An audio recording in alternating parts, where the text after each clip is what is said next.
I will go along and say that you might be joining us. We'll see. Okay. Okay, I'm right here. Hi there. Ready? Yep, let's do this. Hello and welcome to the Total Taker Tavern. I am Jim, aka Argent Wind, and I am your host here for DM&D. We talk about all things role-playing games, D&D and beyond. Hey, folks. We are continuing our sessions, our feature here of called a Class Act. And this week we are, you notice by the title there, Inspire, we're going to do our class explorations alphabetically, and we're looking at bards this week. So checking out our favorite uh, jack of all trades, the bard. Nan's maybe jumping in and joining us here. We're just kind of working through some video and sound issues around that. So um, if she can jump in here with us, she'll join the discussion here as we go. But for right now, it'll be just me as we introduce the topic and kind of go from there. Last week we started to talk about barbarians, and one of the things we're doing in this feature here is that we aren't just going in and discussing like D&D style barbarians or bards or these classes only. We're using them as a backdrop, but many of these classes, many of these archetypal characters, the roles that you play are common to all role-playing games. You all have these sort of like roles that you fill within a group of people there, and we're going to talk about that as well. Not just the D&D bard, but also how they apply to other game systems and even into pop culture. Had some interesting barbarians last week. I got a few interesting bards for you this week. Hopefully, you can pick some things here and figure that out. But I see there's a few people watching there. Make sure you say hi in chat and joining the discussion here as we talk about our bards. Um, but we have today, when it comes to bards, as I mentioned, they're the jack of all trades. They can fill almost any role in the party. Um, they but they excel primarily at encounters that involve social situations. We're trying to talk somebody into something, trying to inspire someone, persuade someone, intimidate someone, um, possibly doing infiltrations. There's all different things that bards can do and all different roles they can play as part of the encounters that you're running here. And so the bards have a lot of skills. They have a lot of ways to act, to be, uh, to a lot of different ways to fill roles within there. We're going to talk about many of them. There's a popular campaign idea out there, and I've seen other people run it there. I would love to play in one of these sometime here, where you do a party of all bards, because they all have so many different features. In the D&D bards, you have your lore bards, which are more spell casting based. You have your glamour bards, which are your inspiring slash tricksy kind of bards. Your whisper bards, which are almost like rogue infiltrators, interrogators, and everything else. You got your College of Swords bard, which are very much fighter based. And there's a lot of other different subclasses within D&D to fill all different niches. And depending on which edition you're in and what Unearthed Arcana you're using, there can be a lot of different styles of bards based on their subclass. But the fact that they are very much driven by skills means they can fill a variety of roles beyond just I'm the performer and I can stand up here and capture everyone's attention with the performance. That is a kind of a core feature of a bard, but it's not the only thing. Um, they excel at causing distractions. They excel at getting people to do what the party needs for them. They excel at potentially being intimidating or deceiving, depending on what the situation warrants. They have all of these skills, but they're not limited to that. You can have bards that are very much roguelike. They can infiltrate things, sneak into places, talk their way past guards and everything else, and do that kind of thing. I had one of my favorite bard characters I played was very much that I had a one magic item, a hat of disguise, which let me look like anyone, and I had a super high deception skill and a super high performance skill, so I could act like a guard. I could act like someone who was supposed to be there and be able to just wander in and out of places that I shouldn't have been able to go. because I could change my appearance and walk the walk and talk the talk. So, a very fun version of that kind of character. You have bards that are very much more martial focused, where they're basically all about combat as sort of a martial dance in a way. And one of the biggest features about bards in D&D and many other systems there that have bard-like characters in them is the inspiration mechanic. They are very good at inspiring their teammates to greater heights by giving them bonuses, short-term bonuses, or providing sort of that. A lot of their magics are around buffing their party or providing distractions or even crowd control to enemies, being able to hold person, hypnotic patterns, any of those things that basically can lock down an area or take somebody out of the fight for a little bit there allows the bard to really excel at distraction and crowd control in a combat situation. And there are no slouches with weapons. Bards in general tend to be very dex based characters, as how they're usually played, but we'll talk about some variations on that down the road here. Um, but you often like obviously with the College of Swords bards or any bards that are they're focused around martial prowess, they're going to be able to get in and be able to hold their own in combat. They sometimes have a swashbuckler mentality. You see them with a rapier, but again, there's some variations we're going to talk about here. The biggest stereotype and the most common thing you see with bards is the seducer.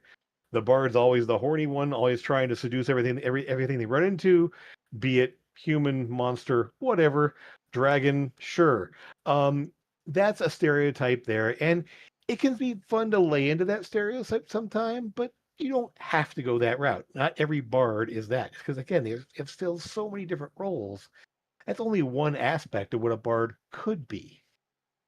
So, whether you're playing one, whether you're running one as an NPC, they can be that very flirtatious, very um, seductive type character, but they don't have to have that thing there. Uh, Running them as NPCs, bars a lot of times can make great pirate captains. Either opposing, or maybe you work for a bard who's a pirate captain, or starship captains.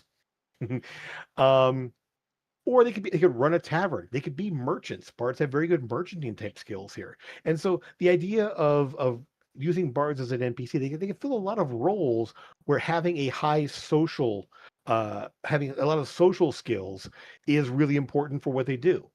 So again, yeah, like a tavern owner who's a bard who can literally have inspire his bouncers, his wait staff to deal with a crowd there, who's good at calming a situation or intimidating someone to leave if there's a problem. Being able to use their magics to sort of like, nope, you're going to timeout. Um, so the idea that yes, having a bard in that kind of a role can be a really good use there. They can also be great leaders. As again, they have high charisma, they've got the persuasion, they've got the intimidation sometimes. So having that leadership role, sometimes your town mayors, or like a jarl of a settlement, or even up to a king could have bard levels to help them be better in their role of leading people and being that sort of social master of social situations there. Um, Also, your diplomats. If you want to send somebody out to negotiate a peace agreement, there a bard is a great person to go in there and do that. So again, they have a lot of uses in the NPC realms that work really well. Um, so let's go to some pop culture examples here. Or I mean, typically like any musician or storyteller often can be looked at as a bard. Now, not you don't need to have to be a bard to be a musician. But think about like the front man, the lead singer, the poet who's inspiring people, the speaker, the debate champion. All of those sort of roles that you see there, those kind of folks there benefit a lot from bard type classes. Um, so while the bass player who's standing there keeping the rhythm, or the drummer who's just playing there and just kind of sitting behind his wall of drums and does his things there on a stage, those are performers. They're musicians. They don't have to be a bard. But typically, your front man, that lead singer there, is inspiring the crowd. They're getting everyone up on their feet there. They're being that sort of like presence that draws everyone's attention. That is a very bard-like thing. Um, Historical bards, the Viking Skald is a good one. I'm here, Um, Jim. I'm here. oh, hey, good. You're in there. Good, good. Yeah. So we'll get into some examples here in just a minute. So, but let's finish. The Viking Skald is a kind of they're the ones who kind of inspire the troops, and they have a lot. They're kind of the warrior poets of the Viking culture. Um, Very much of a bard type of thing there. So, Hans, what do you? How have you used bards, or maybe played bards, or had bards in your campaign? So I don't play with bards too much. I let the Sure. players play the bards. I, however, did build a fighter bard for Sure. one of my campaigns, and the fighter bard was also an Echo Knight. Oh, fun. Okay. Yeah, so like there were two of him, and everybody kept trying to figure out which one is which. And they never truly ever did figure out what he was. They always assumed he was a rogue. He was not. He was an Echo Sure. Knight Sure. bard is what he was. That's Um, really cool. Yeah. yeah, so he did the sneaking up, he did the dropping in pockets, he did, I played him like he was a rogue to Mhm. throw them off the scent because I did not want them knowing who he was right off the rip. Uh, That's great. there Yeah. was a few times that they would go in a tavern and they would see what they thought was him on stage playing some type of music and swinging some type of lore, but they never sat long enough to investigate the lore. So I kind of had to drop him pretty quickly from the campaign when people were just not interested in him until he became one of the big bads. So, There you go. but, Nice. like, you don't have a choice now. Now you Yeah. have to deal with him That's cool. That's and cool. until disintegrate, and then that Yeah. happened. Well, I know D&D bards. They do a lot. There's a lot of good combinations of bards with other classes. Obviously, any other charisma-based class or any class, if you want to do it like a bard, um, College of Swords bard mixing in some levels of fighter to magnify that ability, that's a really cool way to go. Um, I love the idea of the barbarian, of course, the barbarian bard. But again, it's sort of that Viking skald or the battle master, the battle chanter, as well as that inspiring their troops on the field. There, you can bardically inspire while you're raging, so you can be out there beating things up with a giant axe while inspiring all the people around you to do their thing. Um, Great way to go on that one there. So obviously bards do well mixing with our magic classes to expand their spellcasting abilities. Hmm. Yes, they do. There's a lot of ways. There's a lot of ways to that bards can flavor up other classes. There, you don't need to go all in on bard, although you definitely can. We've we had that in our party there with Avarice there with Lucas, who had a ton of magic, and bards also really benefit from those magic items that expand their kit. Where you can fill in. I mean, give a bard a wand of fireballs, and suddenly they're as potent as a wizard for dealing out damage. Um, so that's a it's a so bards being able to do using their instruments that they can get there, the bardic instruments expands their capability for casting spells as well. So obviously, very highly sought after by bards and those kind of things. You have to be So careful with bards though too. You give them a little bit of rope and they'll take the whole string. So as a yeah, DM, I recommend being able to talk with that player and be like, listen, if you're going to play a bard, which full-heartedly allowing you to do because, it's your character, but make sure that you and the player both understand your DMing level. So yeah, you, more experienced DM, can handle the high potency magic and figuring out ways to try and shut him down. Whereas me, I'm more like, I don't know what weapons and stuff you should be using. I don't know what type of armor you should be having. I just know that you can cast really high spells because I have seen people do it, and I want to murder you in the face. And that's yes. just not, it's just not fun. Bards can be. Bards are very unpredictable because I mean their spell list is a mix of a lot of different other spell lists there. Hmm. Plus they have the magic secrets they can pick up there. Especially if you're a lore bard, you get extra magic secrets. So suddenly you're pulling spells in from any spell list, and so suddenly it's like, what do you mean you can do that? Only druids can do that. Well, I'm a bard. I can pull that up there. Okay, great, awesome. Hmm. So they can be very unpredictable in what they pull out on you and just ways of. And of course, yeah, as soon as you're sitting running around with a bard with greater invisibility and, and an item that lets him fly around. It's like, oh gosh, no. Like how many fights where Lucas never even got touched? Yeah, 'Cause yeah. it's just the way it works. I mean, you're invisible over here, out of reach there, dropping spells in the place there, hypnotic pattern on this group there, Hmm. blast these guys with a fireball. Like it's a mess. Now, Um, again, it's one of those things where I have a bard playing in the new campaign, and he understood that it was low magic, and that I'm okay with you playing a bard. Just know that, I'm not comfortable yet as a DM playing with a bard. So mhm, chillax a little bit, let me ease into it. I kind of have a little bit of it because Artificer was a nightmare. sure. So like I understand a little bit, but not as much because I have some background of players wanting to play Artificer, so Yeah. forced me to learn that one. But Bards, Yeah. man, I love you guys Yeah. to death. Play them. But they're they're all over the place. You never know like I said, you can run an entire party of bards and cover every base for every other class you might need there. So you never know what they're going to pull out. Tarrasque at level Exactly. 1. That's what I would do with a party of Bards. No, that's no fun. They just For run away. who? They just we're out of here. Gone. Yeah, Okay. probably. They probably Yeah. would. If they had any sense. Uh, so in other systems, the bardic type class there, a classic use of the bard is in Shadowrun. It's your face man. It's your face. That's the person who's negotiating your contracts. They're talking their way past the guards. They're doing all the stuff that's like kind of out of combat, helping you out and getting what you need. They're Right. the ones negotiating the deals.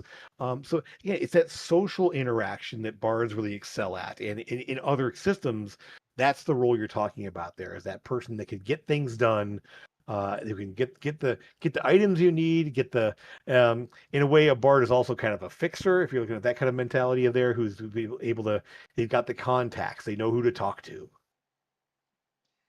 Yeah, I didn't play a bard in Shadowrun either, Tim. I have, they're fun. Yeah. Um, Again, they tend to be, it's one of those things that, like Shadowrun really isn't about like your class defines your role to a degree. Either Street Sam, you're going to be big guns or big punches or something like that. Your mage, flexibility there with the spells you take. But the face, you're typically going to be high charisma, and then you're going to basically be the person who's got tons of contacts. Hmm. So in the setup for the game, there, you're the one pulling in, talking to your contacts. You're the one pulling up and talking to this, you're negotiating the deals and everything else.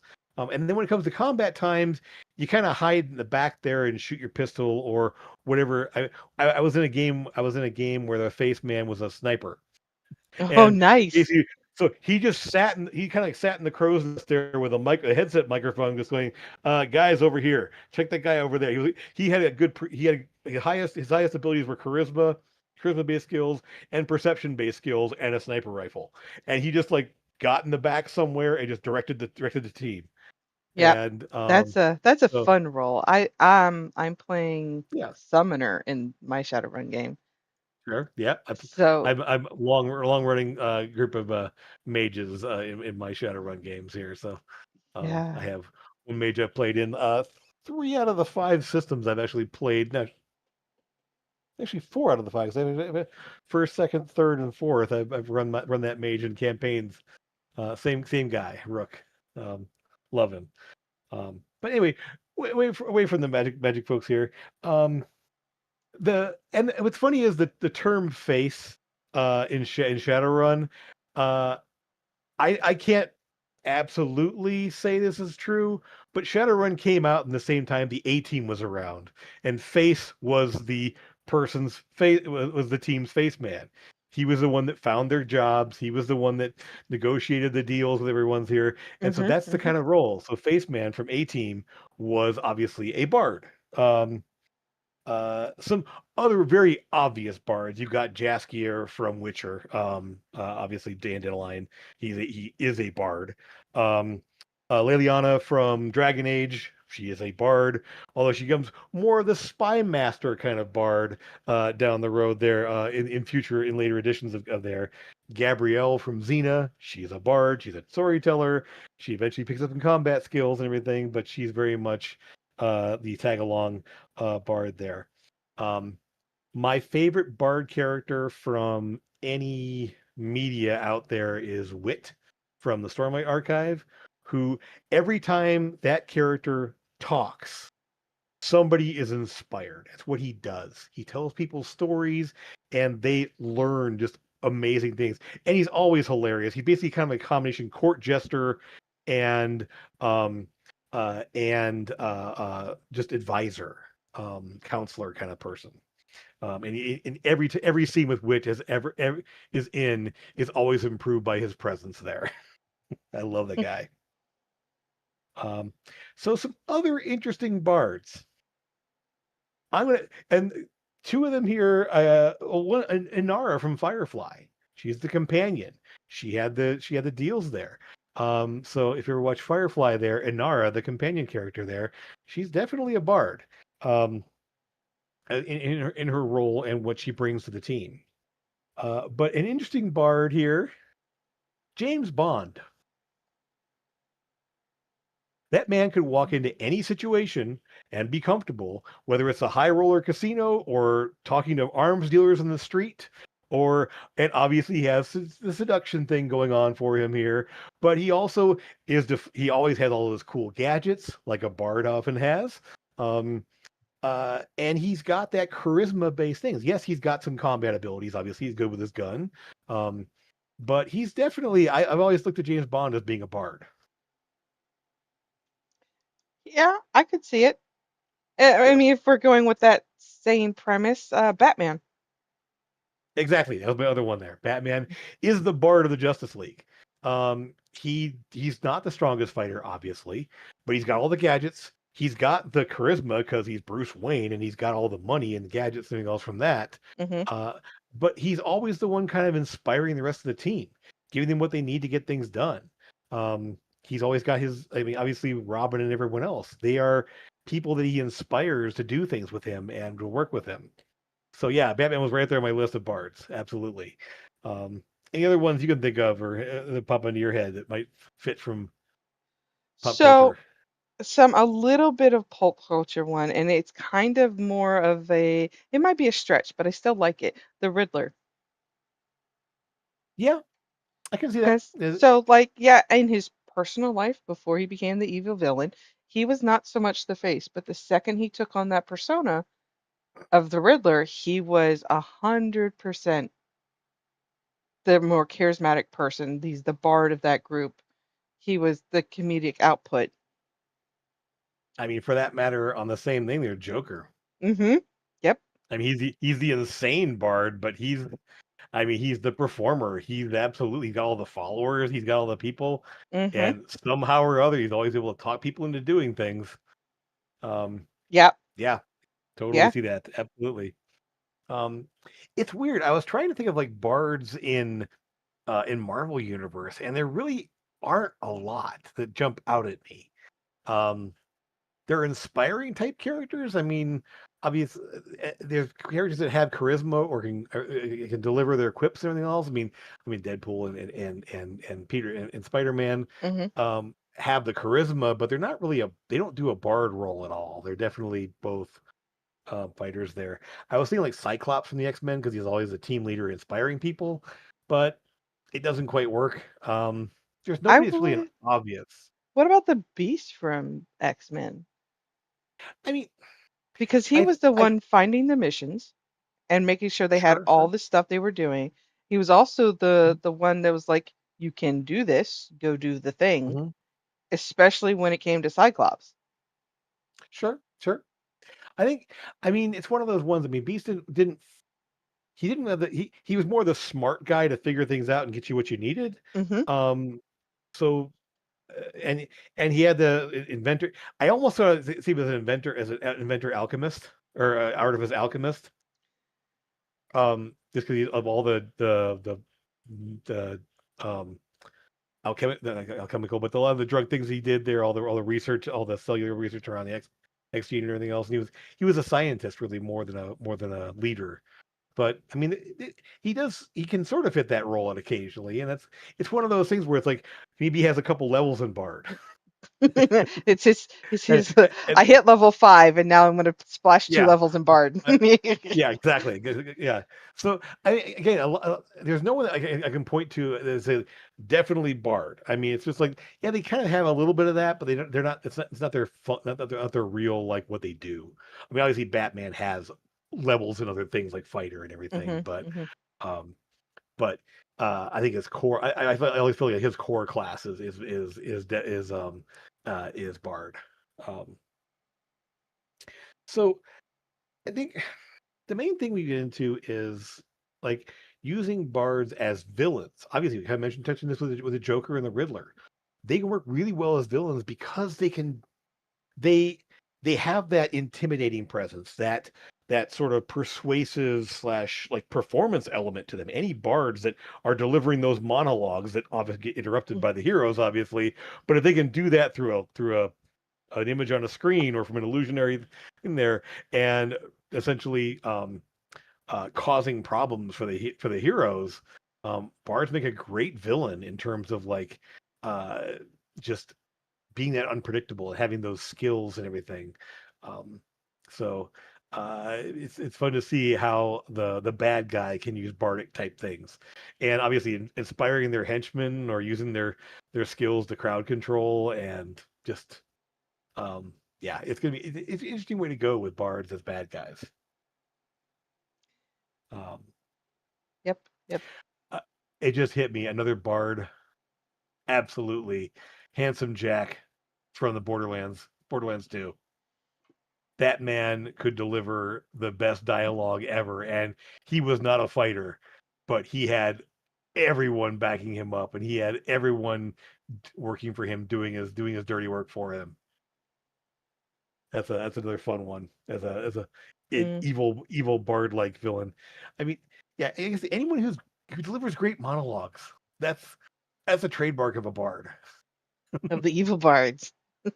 Evil bards. I mean, heroes can deliver that inspiring speech. I mean, obviously our bard was the quietest one in the group in terms of in real life, but the role that Lucas played there was obviously to inspire and to get people to do things beyond their normal things. Um, Playing a bard is a tricky thing. Depends on how you play them, obviously. Um, but the idea of playing a bard, you don't have to be the musician. You don't have to be the person doing all that, obviously. But it's I think it brings more to the role play. It brings more to the character if you can do the talking. If you can negotiate those settlements or make that deception, deliver that speech that causes someone to go, huh? um, Being able to deliver at least a snippet of what No, that. was that? Nope. You're good. Okay, good. Something popped up there. Um, yeah, so I mean, in terms of playing a bard character, I think it's really helpful to be able to be comfortable with speaking, to be able to comfortable with talking it up there. Um, in my so the high level bard, the leader of the Bards Guild in Avarice in an old Karoon there, um, he was based a little bit off. I played a character like that, and again, I was the infiltrator. I was a College of Whispers bard, which basically is all about getting into people's head, making you talk, making you see things that are going to make you afraid. And so my whole thing was had a disguise, deception skill, walk in like I knew the place there, grab somebody, get information from them, figure out where we're going. Um, and so it was, but being able to that what do you tell someone to make them believe you? What lie do you give them? And beyond just like, I'm going to make him believe I'm this. Well, how do you do that? As a DM and as a player with that, it's like, what do you sell? What do you tell them? What lie are you spinning? And so it's really a good if you're going to play that kind of character, being able to think on your feet, being able to do that kind of thing is really, really helpful. But you don't have to. In my kids' games, we had a bard. It was a College of Swords bard, and he wasn't really. He occasionally delivered the fun little lines or got people to do things, but he was mostly about getting into combat, finding things out, and then being able to do cool stuff in combat there with his dancing with his swords. Basically, is what he did. So it was kind of fun. Um, so the type of bard you play will help. Does kind of help dictate how you're going to play them. And so yeah. I think Um, bards are the hardest one to get people to understand how they should be played versus what they've seen in mainstream. I think you're Because right. I mean, yeah. mainstream, it's just a lot. If you being the person who's seducing this person and that person to get whatever it is that the party needs, and in reality, they're the most utilitarian role that D&D has to offer. Yeah. And it's not just D&D. Shadowrun is the same thing. They're the most Mhm. utilitarian thing that can be offered because they're the ones that are making the other players, do the things that they're good at better. Yeah. Like, so I like, mean, your paladins have the thing that go, if you're standing within 5 to 10 feet of me, you get better stuff. yeah, Pa- the you're better at bards, save. right? The bards don't have to be right next to their people to do it. Oh, It's a distance thing they can have. yeah. So when people are like, If you can hear me, you're inspired by me. exactly. So when people are like, I don't want to play a bard because I don't want to have to seduce the dragon. Well, you don't have to. Like, You don't have to. you can go up and kill the dragon for all I care. Be Yeah. just have fun, do what you want to do. And I have a couple of players who are like, I want to play a bard, but I don't want to use any of the spells. Okay, well, I mean, bardic Then be a inspiration isn't really a spell. Well, I can get sure. behind this, but like, what do you want to do then? Because kind of the whole point Yeah. of a bard. Yeah. Yeah. Like, It's one of the if you want to just be a person who performs, then be a rogue with the entertainer background. I mean, you don't have to be a hmm bard. I mean, the idea is that bard mixes magic and abilities and music and performance with what they do. It's the core of their mechanic there. So their spells are all based around actually or you have to every bard spell has a verbal component because you have to speak it to do it. right. Um and so, one fun little tool there is if you want to be the bard who's always going around throwing a vicious mockery. Get yourself a good list of insults.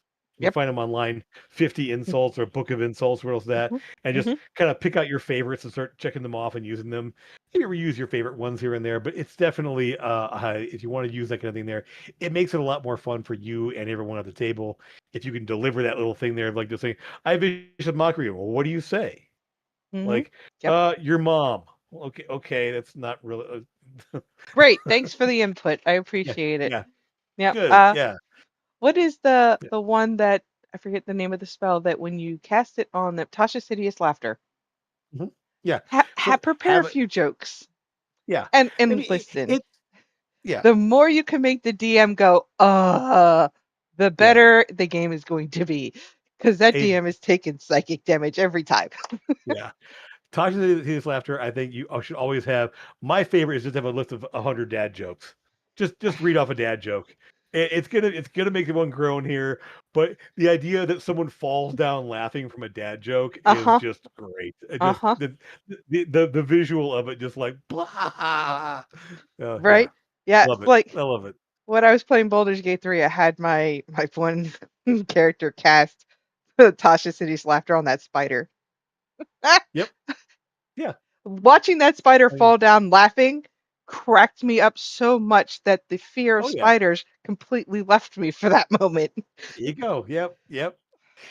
It's hard to be afraid of something that's in the middle of laughing or dancing a jig. There's a auto irresistible dance. hmm Is a fun one too there, and that's one of those ones. It's really fun in person. Um, I actually played it with Bard. I was playing in person there. I actually would go into YouTube and pull up like an Irish jig on YouTube and just put it up there. I'm like, okay, dance monkey, and just started playing that. And so bards have such style. There's just bards really. like no matter what, because they are a jack of all trades. They can do so much. They can fill so many roles, but they do it with a style that's all their own. And picking the style for your bard and how you want to do that there is a great way to get into the character. And then the same with your villains. If a a bardic villain has style. They're going to have those crazy costumes and all those those followers and henchmen that do what they do, and they've got that look to them, and they deliver the or. And so if you're running a bardic villain, prepare some of that, prepare those monologues, and have a way to prevent the characters from interrupting them. Yep.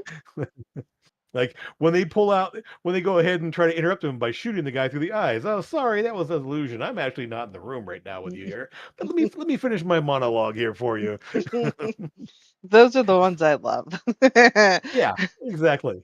And so if if you have the ability to kind of improv that, or just write some notes there, or take like some fun dialogue from a villain somewhere or other, just to kind of incorporate that into the setting there.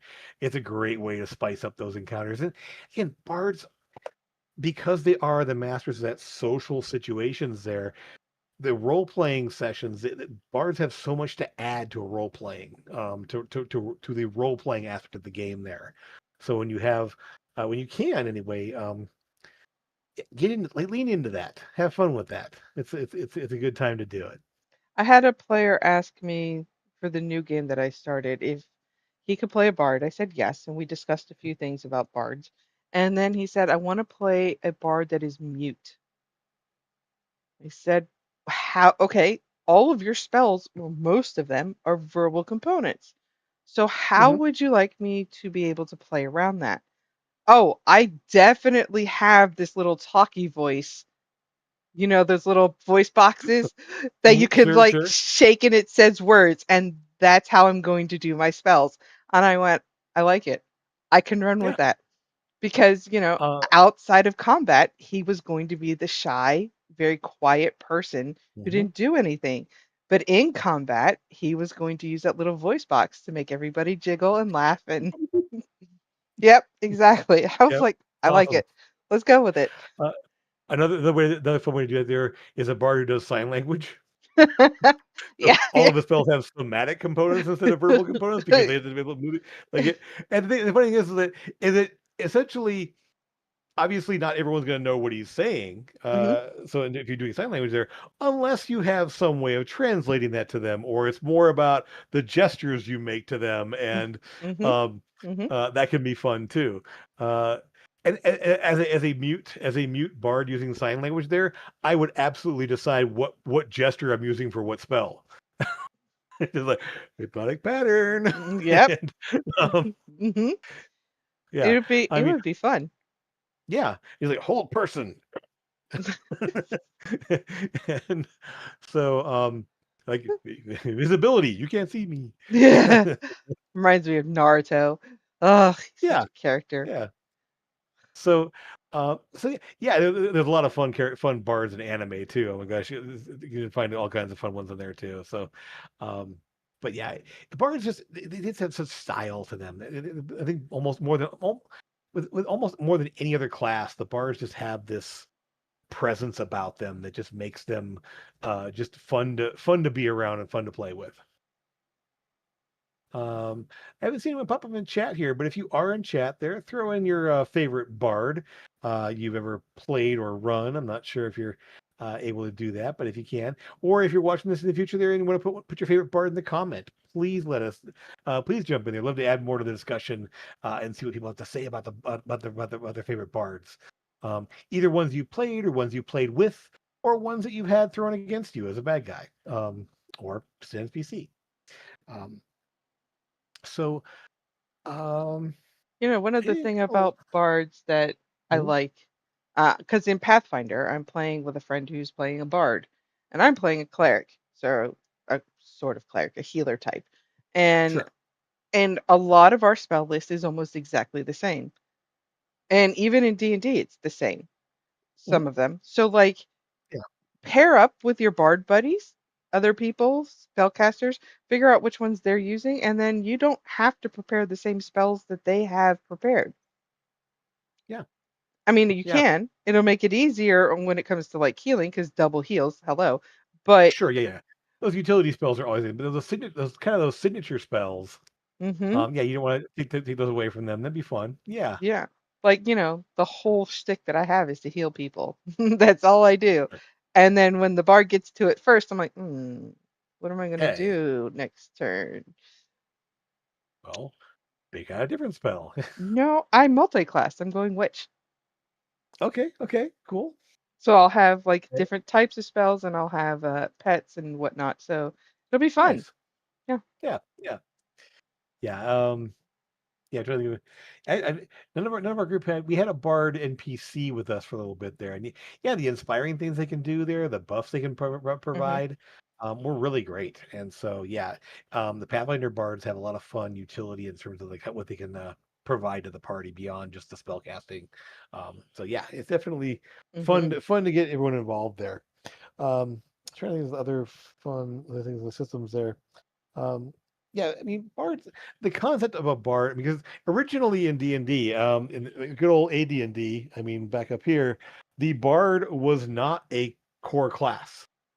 The bard was in the back of the book, and what it was is the requirement for a bard. You had to take. Here I'm looking at it right now in the old book here. There, the bard had to do 5 levels as fighter, then 5 levels as thief, then they could become a bard. So So they had to they do were required to 10, multi-class first. Yes. 10 levels into two different classes before you could start Yeah. being a bard. Well, don't forget in D&D, leveling in original AD&D, Mhm. leveling was all you did. Like there was no level cap. You had Oh, level yeah, like you kept going. Like literally every single experience point chart for the characters there, you notice there it's like and up 23. You basically keep incrementing up to level 23, level 24, level 25, level 26, and just keep going and going and going. Um, so experience unless, points did not, like levels did not unlock certain things after a certain level, or did you unlock oh a no, you certain? just keep going and going. Um, Eventually, what you would do is eventually you would max out. Actually, this one it does go to at level 3 million experience and up is level 23, and at that point you are the master alumni. As a bard. They all have these every class in original D&D had their titles that went along with each class there. So Mhm. like the cleric, the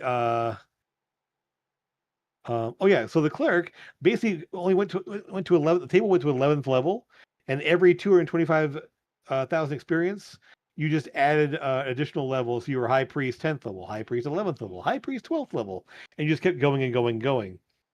Oh, Druids nice. only went to Druids, which are a subclass of clerics, only went to 1,500,000, and they stopped at level 14, and they were the Great Druid. That's what they were. So they were the Great Druid.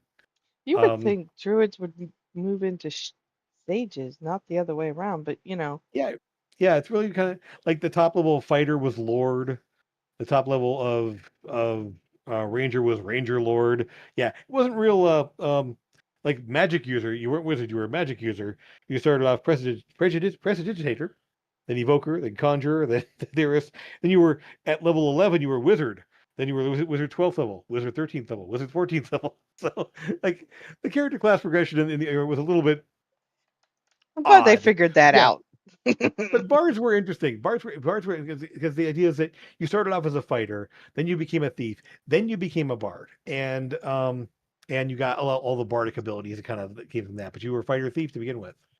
Um, so yeah, it's and then other editions had various bards and bard classes, and you had your 3.0 bards and your Pathfinder bards and your Pathfinder 2 bards, and so and they sort of got more around the musical aspect, the minstrels, the ones that people able to cast spells through their oratory and such. So, um, but yeah, it's interesting to see where things go. And like I said, every role playing system has got their bardic type class in it somewhere. It's that jack of all trades that can fill in almost any other role. There are a lot of support classes. Um, so yeah, I mean, have that fun with your all bard party at some point there. A friend of mine was in a so unfortunately short-lived campaign. It didn't go very well, but they were actually all members of an actual like band, and they were all bards who were performing in a performing troupe um, that would go around and kind of show up at a town, play a show or two, and then solve a problem and do a quest, and then move on to the next town. They were a traveling troupe. Yeah, exactly. So, um, but yeah, so and yeah, unfortunately that campaign didn't go so well, but the concept was great, and I would love to see something like that done at some point. We have a after. I mean, Stroll was with a traveling troupe. There was not a bard. He was an entertainer background, so that was the whole thing. He was part of a bardic troupe as his background, Hmm. and finally took his first level of bard at level 20. It was great. Great. Yes. Yep. So. Well, I think we can go wrap things up there. As I said, if you have any you want to throw in the chat there with us, there, throw us those ideas.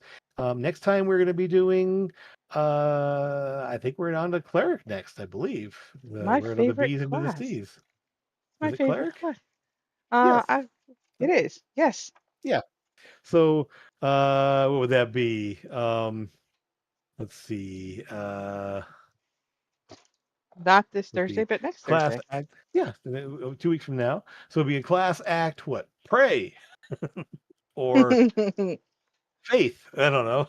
Class Act heal, because I said. No, no, no, no, no. Like eh, clerics are not just healers. Come on, that's kind of the No, point. they Yeah, they're they are so much. so much more. And all They're so much more. the new classes that have come out with, like, I don't want to say Unearthed Arcana, but it is like Unearthed Arcana. You've got like the Portal Clerics, which has quickly become my favorite cleric. Yeah, Um, yeah, the, the yeah. Shadow We'll get Clerics.